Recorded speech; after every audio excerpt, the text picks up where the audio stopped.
Hello, everybody. Today, I'm really pleased to welcome Dr. Giulia Poerio to the PeacePath Lounge. Giulia is a psychologist and a researcher in the School of Psychology at the University of Sussex, where her work explores inner experiences such as emotion, imagination, mind wandering, and sensory responses.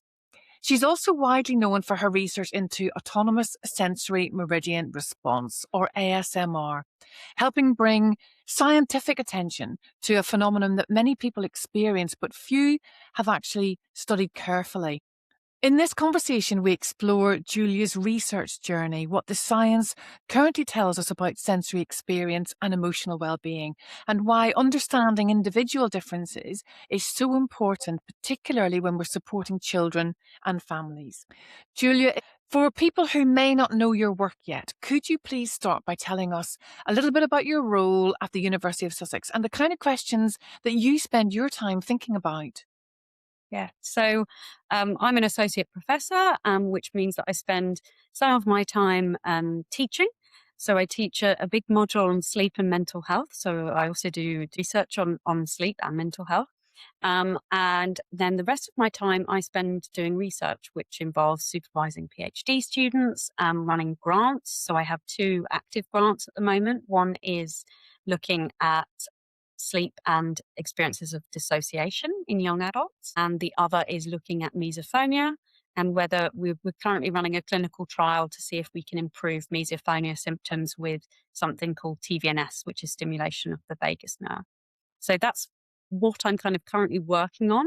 In general, I have quite diverse research interests. I have a particular passion for exploring areas that have not yet been researched, like ASMR, but thankfully we're in a position where that's changed a bit. But I also do research on unusual sleep experiences like sleep paralysis, lucid dreaming, exploding head syndrome, and a range of other kind of phenomena. Crikey. I mean, no day must be the same. It sounds so fabulous, your work. It's so enjoyable as well and so insightful. So I'd love to just rewind a little. Research paths rarely start exactly where they end up. So what first drew you into psychology and the study of inner experiences like imagination and emotion and mind wandering?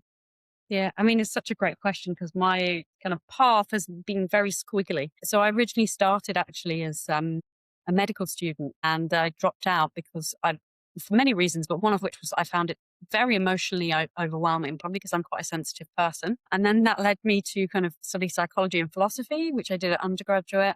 Philosophy was a bit too much thinking and not enough answers. So I kind of went more towards psychology for further study, and I did my master's in psychological research methods, and then my PhD. And I think really the kind of central strand that kind of runs through my all of my research interests, even though they're quite diverse, it always comes back to emotion and well-being. So that's something that's really consistent and core throughout everything that I do. And that's probably because I think that it's probably one of the most important things in life. That's where it started, I suppose. And a lot of what you research, like thoughts, emotions, sensory experiences, happens inside people's minds. So, how do you design studies that capture something so personal while still keeping that kind of scientific rigor? Yeah. I mean, it's a really challenging thing to do to measure subjective experience because you essentially have to ask people to get a kind of a readout of these things. But ideally, you want to also have some other kind of measure that is supporting what the subjective report is. As a scientist, I believe that self-report is really useful and important. And I think that it's a really useful tool that we have as part of our, psychological toolbox, as it were.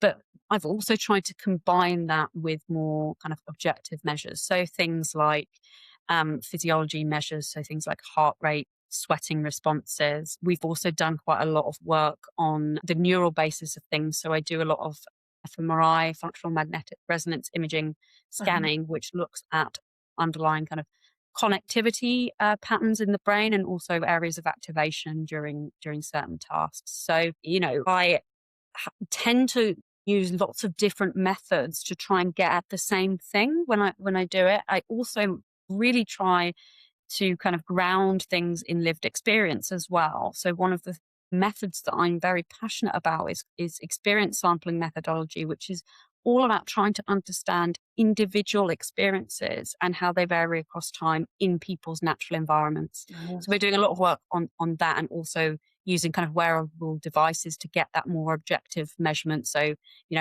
heart rate monitors that are portable, sleep monitors, those kinds of things. Mhm.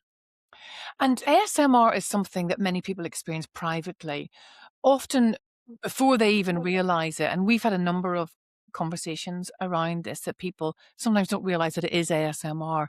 But how did you first come upon ASMR? How did it come into your kind of research radar? Yeah.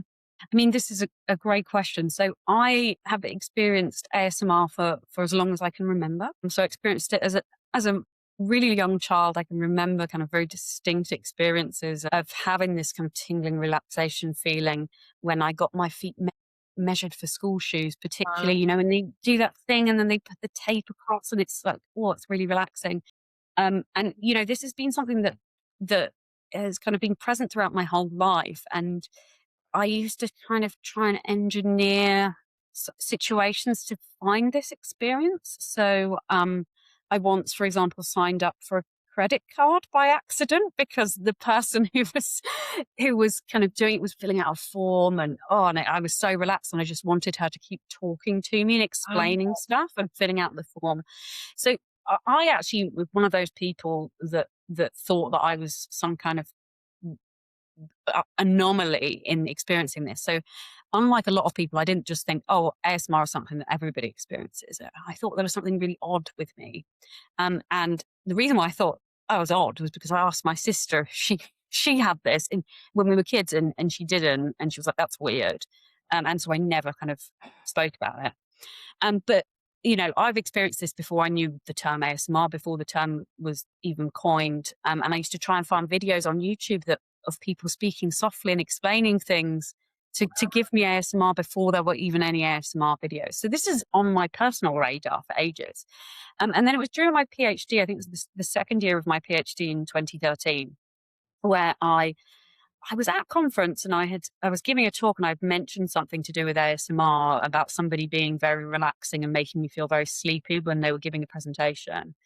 And a colleague of mine was like, "Oh, that sounds like this weird thing that I heard on the radio about people liking watching people videos of like towel folding." And I immediately was like, "Oh my gosh, towel folding, that That's sounds great. great." So the first thing I did was went home, looked up the news article, found this term ASMR, searched on YouTube, spent about three hours watching YouTube videos. And then I was like, oh, it has a name. There'll be research on it. And I went to Google Scholar, tried to find research for this term. There wasn't anything back in 2013. So that made me think, right, maybe I should be one of the people to try and kind of do some scientific research on this. We've spoken a number of times, and I didn't realize that was your story. That is fantastic. So, really, from the beginning, you've been there from the beginning and kind of have watched this grow. That's fantastic. When you began studying ASMR scientifically, then was there a finding that just genuinely surprised you? I mean, one of the things that we set up the kind of the first, we did a big two-study thing, which we published in 2018. We actually conducted it in 2014.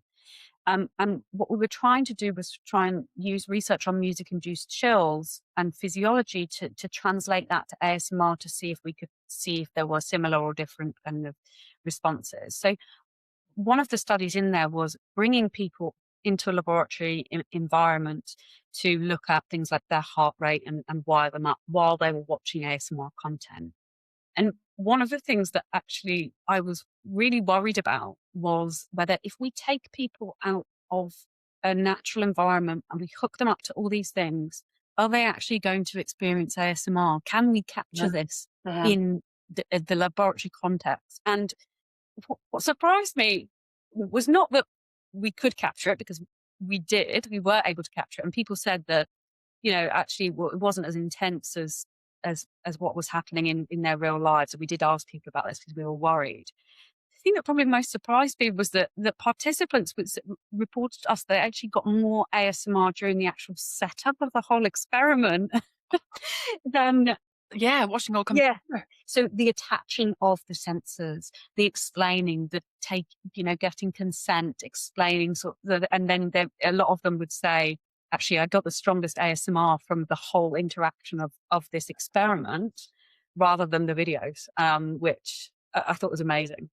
I think that's and actually there's a link between ASMR and how it does support children who are neurodivergent. And when we look at the trend of Lego and children specifically who've got ADHD who love Lego, and that just taps into what you said. I think there's a lot of triggers that come Yeah. from that from an ASMR point of view, that the building and seeing something being Mm. created. One thing that parents often say is that the same sound can calm one child and then overwhelm another. So, from a research perspective, why do sensory responses vary so much between different people?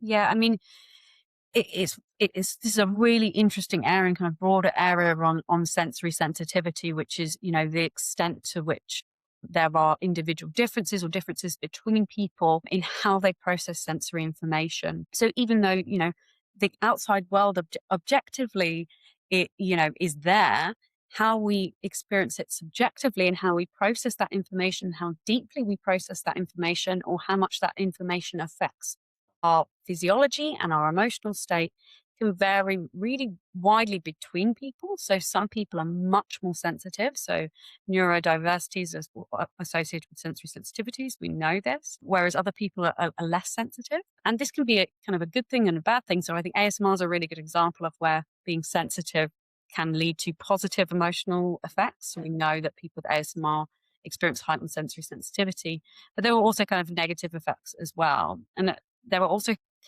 differences within people. So how sensitive you are, at one point in time might not, relate to how sensitive you are. So like if you had a bad night's sleep, you might be more sensitive to things. So these things change that are different between people, but also within people. So, looking at research beyond ASMR, you've also conducted specific research on mind wandering, imagination, you've mentioned sleep and emotion. So, when you take a step back and you look at all of your work together, what bigger picture do you see about how our inner experiences affect well-being? Yeah. I mean, you're right. And, I've done lots of kind of different things. But as I said before, the kind of the core aspect is trying to understand how these things affect well-being or how well-being affects these things. So, for example, in my early PhD work, I was interested very much in the idea that people could use their inner experience, imagination, mind-wandering, daydreaming to generate positive feelings of social connection. So we kind of found that people who imagine other people that they're close to can get the benefits of that through imagination rather than through experience. I've also looked at, how sleep affects well-being and how well-being also affects sleep. These two things are bidirectionally associated in really interesting ways. So a lot of it is about trying to understand how individual differences, so how people are different, and trying to unpick how individual differences in things like sensory processing or imagination or ability to imagine or the nature of imagination and thoughts relates to well-being. And the kind of key message is that it's often an interaction between a person and in characteristics of a person and the context that they're in this situation. Mhm, And so it's kind of trying to understand how something relates to well-being is probably very complex and involve lots of different things. mhm. And I guess you work at the intersection of research and then real world applications. So, what principles would you encourage people to follow when designing tools that aim to support well-being through sensory experiences? Yeah. First and foremost, it's really about, I would, as a scientist, recommend basing things on evidence. And there are different levels of evidence and what is good practice. So, for example, in some research that we're doing at the moment, we are thinking about how a specific technique might help with a specific sensory sensitivity called misophonia. Mhm, And we are using a randomized controlled trial, which is the gold standard of evidence to show that something is improving treatment. So I think anything that's evidence based is always great. And ideally for therapeutic benefits, something like a randomized controlled trial is brilliant. So do your research on stuff, I think is the key. And there's lots out there. And it can often be challenging to decide what's good research and what's not so good research. So I think looking at things like systematic reviews that look at a body of evidence is always really, really helpful. Mhm.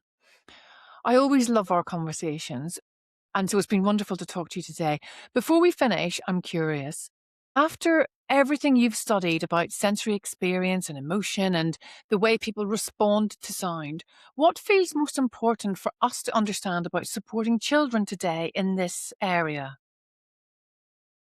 I think for me, one of the really big things is about understanding that there are these individual differences in the way that people process sensory information, and that what might look like potentially, poor behavior on a child might be reflective of something like sensory overwhelm through no fault of their own, but because they are processing information in a specific way. Mhm. So it's really about trying to appreciate that people are different and we're not all the same, and to be understanding about that, really. And I just think that that's really key, is this idea of don't necessarily generalize from your own experience just because you don't find something overwhelming or stressful, or it affects your emotions or whatever. Don't necessarily assume that's the case for everybody else. Thank you, because we're all unique. Thank you, Julia, and thank you so much for sharing your insights and your research with us today.